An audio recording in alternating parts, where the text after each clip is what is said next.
ఎవరైతే వివాహాల కోసం ప్రార్థించమని అడిగారో నా తండ్రి, వారి వివాహాలు మీ చిత్తంలో జరిగితే బిడ్డలు సంతోషంగా ఉంటారయ్యా. ఈ లోక జ్ఞానంతో, మాకున్న అనుభవంతో మేము వివాహాలు జరిపిస్తే నా తండ్రి, మేము జతపరిస్తే ఎంతో మంది భార్యాభర్తలు విడిపోయారని ఎన్నో వార్తలు మేము చూస్తున్నాం నా తండ్రి. మా సొంత ఆలోచన మీద బిడ్డలు ఆధారపడనివ్వద్దు, ఎవరి ఆలోచన వద్దు నా తండ్రి. మీ చిత్తంలోనే నా ప్రభ, మీ ఎడల భయము భక్తి కలిగి మీరు చూపించే దారిలో నా తండ్రి, మీ దారిలో జాగ్రత్తగా నడుచుకునే నెమ్మది కలిగిన కుటుంబాల్లో నుంచి నా ప్రభ బిడ్డలకు నా తండ్రి జతపరచమని అడుగుచున్నాం నా తండ్రి. మీ చిత్తంలో వాళ్ళ వివాహాలు జరిగితేనే బిడ్డలు ఒకరితో ఒకరు సమాధానంగా ప్రేమతో ఉంటారు. మీ చిత్తంలో మీరు జతపరిస్తేనే ఎవ్వరు వారిని విడదీయరయ్యా. మీరు జతపరిస్తేనే నా తండ్రి ఎన్ని సమస్యలు వచ్చినా ఒకరికొకరు తోడుగా ఉంటారయ్యా.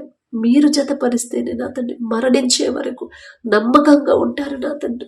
వారి బిడ్డల వివాహాలు మీ చిత్తంలో జరగాలని ఏ తల్లిదండ్రులు అయితే కోరుకుంటున్నారో, ఆశ కలిగి ఉన్నారు, ఆశ గల ప్రాణాన్ని తృప్తిపరిచే దేవా మీకే స్తోత్రం నా తండ్రి. మీ చిత్తంలో వారి వివాహాలు జరిగించమని అడుగుచున్నాం నా తండ్రి. లోక ఆడంబరాలకి, లోక ఆశలకి నా ప్రభ బిడ్డలు పోకుండా నా తండ్రి ఉన్న దాంట్లోనే నా ప్రభ తృప్తి కలిగే హృదయాలను బిడ్డలకు అనుగ్రహించండి నా తండ్రి. వివాహాలు ఎవరైతే కుదిరాయో మీకే స్తోత్రం నా తండ్రి.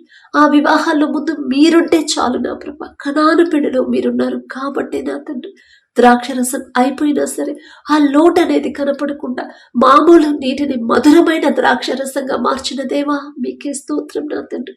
బిడ్డల వివాహాల ముందు మీరుండి నా తండ్రి, ఏ లోటు రానివద్దు నా ప్రభా మీకే స్తోత్రం అయ్యా. మీరుంటే చాలు నా తండ్రి. ఏ ఆర్థిక ఇబ్బందులు రావు, ఎలాంటి అప్పులు అవ్వవు నా తండ్రి, ఏ ఆటంకాలు అడ్డంకులు కూడా రావు. మీరు రానివ్వరు నా తండ్రి.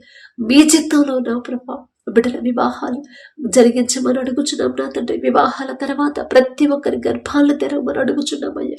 వివాహాల కొరకు ఎలా ప్రార్థన చేయాలి, ఎలా మిమ్మల్ని అడగాలి, ఆ జ్ఞానాన్ని ప్రతి ఒక్కరికి మీరు అనుగ్రహించమని యేసు నామములో అడుగుచున్నాము తండ్రి.